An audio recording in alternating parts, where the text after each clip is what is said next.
Precisely 6:45. This is the Sri Lanka Broadcasting Corporation. News edited by Danushka Madhavela and read by Sharifa Tahir. Headlines. China offers support to reforming Sri Lanka's debt. AHM Fauzi declared as a Member of Parliament. Saudi Arabia to provide 200,000 jobs for Sri Lankans in 2023. Public sector employees' salaries to be paid today as usual. E-licensing for Import-Export Control Department. A pricing formula for eggs and poultry. In foreign news, freezing weather in Afghanistan kills at least 124 people.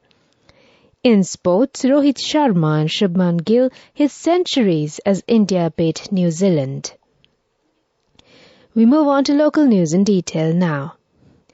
China has offered debt service relief in 2022-2023. The Import-Export Bank of China has offered Sri Lanka a 2-year moratorium on its debt and said it will support the country's efforts to secure a $2.9 billion loan from the International Monetary Fund. China and India are the biggest bilateral lenders to Sri Lanka, a country of 22 million people that is facing its worst economic crisis in 7 decades. India wrote to the IMF earlier this month saying it would commit to supporting Sri Lanka with financing and debt relief, but Sri Lanka also needs the backing of China in order to reach a final agreement with a global lender. An extraordinary gazette has been issued declaring AHM Fauzi as a Member of Parliament for the Colombo district. He was appointed to fill the vacancy created by the resignation of Samagi Jana Balavirya MP Mujibur Rahman. The Gazette has been issued by the National Election Commission dated 24 January 2023. Last week, MP Mujibur Rahman resigned from Parliament to contest the upcoming local government election. Accordingly, the Election Commission has declared AHM Fauzi, who received the next highest preferential votes in the Colombo district under the SJB ticket, as a Member of Parliament. Minister of Labour and Foreign Employment Manusha Nanayakkara stated that the Kingdom of Saudi Arabia has assured to facilitate employment opportunities for 200,000 Sri Lankan migrant workers in 2023. The minister said he was assured of the above during his meeting with Khalid bin Hamad Nasser Al Dassim Al Khaltani, the ambassador of Saudi Arabia to Sri Lanka. Taking to Twitter, the minister added that the Arabian nation had offered 54,000 migrant jobs last year. This is the Sri Lanka Broadcasting Corporation giving you the news. We continue with more stories here at home. Cabinet spokesman and Mass Media Minister Dr. Bandula Gunawardena said that the government has taken measures to introduce an e-license system to the Import and Export Control Department. He was speaking at the weekly Cabinet media briefing held at the Government Information Department yesterday. The number of licenses issued by the Import and Export Control Department in a year is around 17,000. This process is mostly done with human intervention and minimal use of technology. In order to minimize human intervention and make this process more efficient, it has become necessary to introduce information technology in the process. It is planned to ensure transparency and efficiency by systemizing the licensing process with the participation of regulatory agencies such as Sri Lanka Customs, Excise Department, Department of Motor Traffic, Sri Lanka Board of Investment, National Medicines Regulatory Authority, and Sri Lanka Standards Institution. The Export Control and Border Security Program operating under the United States Embassy has agreed to provide the information technology program StratLink worth $280,000 along with the complete source code to the Import and Export Control Department as a donation. State Minister of Finance Ranjit Siambalapitiya says salaries of all executive and non-executive grade employees in the public sector will be paid as usual today. Last Monday, State Minister Siambalapitiya announced that the monthly salaries of non-executive public sector employees would be paid on the 25th of January. He also stated that the executive-level public sector employees would receive their monthly salary either on January 25th or January 26th.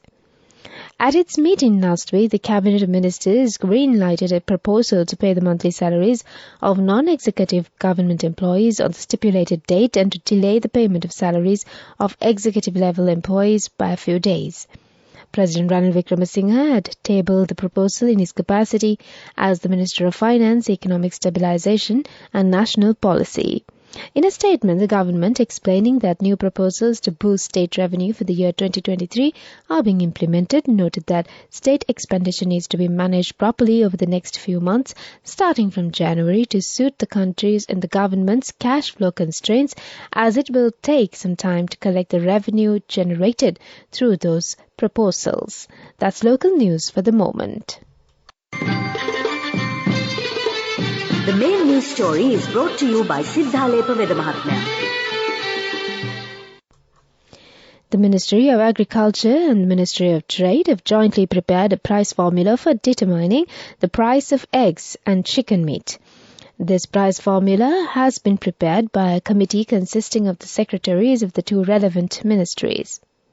Director General of Animal Production and Health Department, Dr. Hemali Kothalavala, said that until now the price calculations were done by the Department of Animal Production and Health, but according to a decision taken in the Parliamentary Committee on Public Enterprises, the price formula prepared by both parties jointly with the Consumer Affairs Authority will be submitted to the COPE Committee.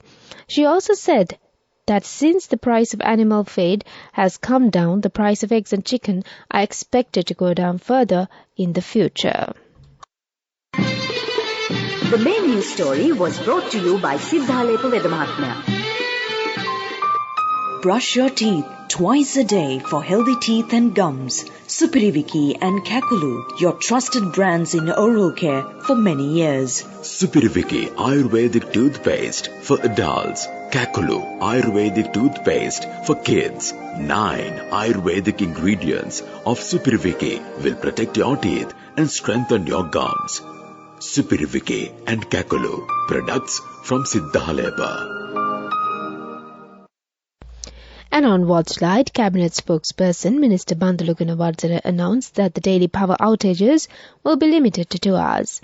Speaking at the media briefing yesterday to elaborate on Cabinet decisions, he noted that the 2-hour power outage will only take place after 4 p.m. during the period of the GC Advanced Level examination. He said this decision was taken considering the students sitting for the examination, adding that the 2-hour outage will take place in phases.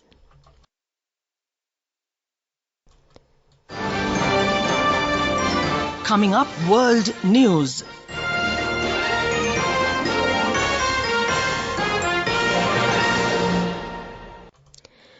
World News headlines. Classified documents found at former Vice President Mike Pence's home. Freezing weather in Afghanistan kills at least 124 people. Justin Bieber sells rights to songs for $200 million. World News in detail. Classified files have been found at ex-U.S. Vice President Mike Pence's home in the latest discovery of secret papers at the homes of officials who have served in the top ranks of government. The documents, discovered by a lawyer last week from Mr. Pence at his Indiana home, have been handed over to the FBI. Investigators are already looking into President Joe Biden and ex-President Donald Trump's possession of files. Mr. Trump faces a criminal investigation for allegedly mishandling papers. Representatives for Mr. Pence sent a letter to the National Archives alerting them to the documents. The FBI came to the former vice president's home to collect the documents by passing standard procedures and requesting direct possession of them, lawyers added in a separate letter. At least 124 people have died in freezing temperatures in Afghanistan in the past fortnight, Taliban officials say. About 70,000 livestock had also perished in what is the coldest winter in a decade, a state ministry for disaster management spokesman said. Many aid agencies suspended operations in recent weeks after the Taliban banned Afghan women from working for non-governmental organizations. A Taliban minister said despite the deaths, the edict would not be changed. Acting Minister of Disaster Management Mullah Mohammed Abbas Akun told that many areas of Afghanistan were now completely cut off by snow. Military helicopters had been sent to the rescue, but they couldn't land in the most mountainous regions. The acting minister said the forecast for the next 10 days indicated temperatures would warm, but he was still worried about a rise in death toll of Afghans and their livestock. Finally, on world news, Justin Bieber has sold his share of the rights to his music to Hypnosis Songs Capital for a reported $200 million. The firm now owns the pop star's stake in some of the biggest hits of recent years, including Baby and Sorry. Bieber, one of the best-selling artists of the 21st century, joins a growing group of artists who have clashed out on their catalogs. The move means Hypnosis will receive a payment every time a song they own part of is played in public. The company, a $1 billion venture between financial giant Blackstone and the British Hypnosis Song Management, acquired Bieber's publishing copyrights to his 290-song back catalogue. That includes all of his music released before 31st December 2021 and his writer's share. The star's artist rights to his master recordings were also acquired in the deal. That's on World News. Development News. The Ministry of Health has received walk-in cold rooms and nutrition supplies procured by UNICEF, funded by the government of Japan, to continue to improve the health of all children in Sri Lanka. The cold chain items handed over yesterday are 13 walk-in cold rooms, huge refrigerators capable of safely holding large stocks of high-temperature sensitive vaccines. The equipment has been installed in Colombo and at regional medical supply divisions in Gampaha, Kalutara, Galle, Kandy, Kegalle, Anuradhapura, Ratnapura and Badula districts. This latest batch of equipment is part of a total contribution of $3 million for several cold chain equipment, including portable vaccine carriers and temperature monitors that were already provided to the Ministry of Health in 2021. The equipment will boost the immunization system, ensuring proper and safe storage of vaccines and availability where they are needed. That's on Development News. Sports News is brought to you by Sampath Bank. We present your future. In cricket, Rohit Sharma and Shubman Gill hit centuries and shared a 212-run opening stand as India beat New Zealand in the third one-day international. The win means India takes the series 3-0 and go top of the ODI world rankings. Captain Rohit scored 101 from 85 balls and Gill 78 ball 112 as India racked up 385 for 9 in the 90-run win in Indore. Opener Devon Conway hit 138 from 100 balls in reply before New Zealand's chase slipped away and the Black Caps were bowled out for 295 in 41.2 overs. Despite losing Finn Allen to the second ball of their innings, the tourists were well placed at 184 for 2 after 25 overs on a flat pitch. Moving on to tennis news, Australian Open semi-finalist Victoria Azarenka says she feels sympathy for Novak Djokovic and pleaded for players not to be treated as villains. Belarus's Azarenka, who's 33, is in her first Melbourne semi-final since 2013, when the legitimacy of a medical timeout against Sloane Stephens was questioned. Serbia's Djokovic has been accused of dramatizing the extent of a hamstring injury during the Australian Open. Go ekaktiana youth eකට life එකේ change එකට නියමෙට set වෙන්න ඇස් වහගෙන දැකපු ගින හැබැ කරන්න youth එකට නියමෙට set වෙන්න friendship එක මෙන්න. The all new NSB Ithru Mithru account, NSB IM, a plan for your dream. Business News, sponsored by National Savings Bank, the safest place for your money.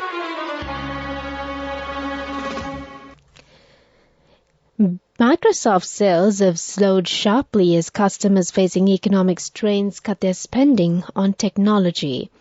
The firm said sales rose just 2% in the 3 months to December to $52.7 billion, the smallest quarterly increase in more than 6 years. The update came just days after the firm said it would reduce its workforce by roughly 5%, eliminating 10,000 jobs. The tech industry has been hammered by job cuts in recent months as advertising and other spending slows. Businesses are worried about the economy, while households are splashed out on computers and other tech while stuck at home during the pandemic have been cutting back, especially as the cost of living rises. Microsoft said revenue tied to the Xbox video game system fell 12%, while spending on its Windows products plunged 39%. That's on Business News. Business News, sponsored by National Savings Bank, the safest place for your money. Go ekak thiyana youth ekata life ekේ change ekata niyameta set wenna as wahagena dakapu hina habe karanna youth ekata niyameta set wenna friendship ekaka menna. The all new NSB Ithru Mithru account, NSB IM, a plan for your dream. Weather report. The Met Department says that showers or thunder showers will occur at several places in Western and Sabaragamu provinces and in Kandy, Nuwara, Gaul and Mathura districts during the afternoon or night. Showers may occur in eastern and Uva provinces and in southern coastal areas during the morning. That's the weather update. And back to the headlines before we wind up this bulletin of news. China offers support to reforming Sri Lanka's debt. A.H.M. Fauzi declared as a Member of Parliament. Saudi Arabia to provide 200,000 jobs for Sri Lankans in 2023. Public sector employees' salaries to be paid today as usual. E-licensing for Import-Export Control Department. A pricing formula for eggs and poultry. Foreign news. Freezing weather in Afghanistan kills at least 124 people. In sports, Rohit Sharma and Shubman Gill hit centuries as India beat New Zealand. With that, we conclude this bulletin of news.